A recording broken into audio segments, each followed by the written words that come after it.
Geloof waardeur ek lewe, saamgestel uit die geskrifte van Ellen White, 'n daaglikse toewyding aan God. Ek vermaan julle dan, broeders, by die ontferminge van God, dat julle jul liggame stel as 'n lewende, heilige en aan God welgevalle offer, dit is julle redelike godsdiens. Romeine hoofstuk 12 vers 1.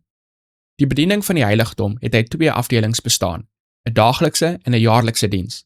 Die daaglikse diens is by die brandofferaltaar in die voorhof van die tabernakel en in die heilige plek verrig, terwyl die jaarlikse diens in die allerheiligste was. Die daaglikse diens het bestaan uit die brandoffer in die oggend en aand, die offer van geurende wierook op die goue altaar en die spesiale offers vir individuele sondes. En daar was ook offers vir sabbate, nuwe maande en spesiale feeste.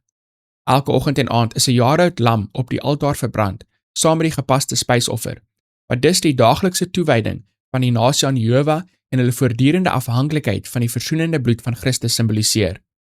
God het uitdruklik beveel dat elke offer wat vir die diens van die heiligdom aangebied word, sonder gebrek moes wees.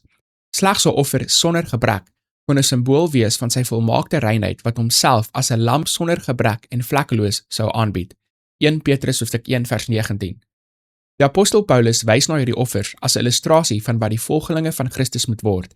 Hy sê, ek vermaan julle dan, broeders, by die ontferming van God, dat julle jul liggame stel as 'n lewende, heilige en aan God welgevalle offer, dit is julle redelike godsdiens.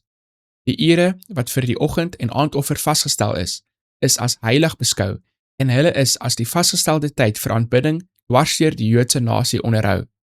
In hierdie gebruik het Christene 'n voorbeeld vir oggend- en aandgebed.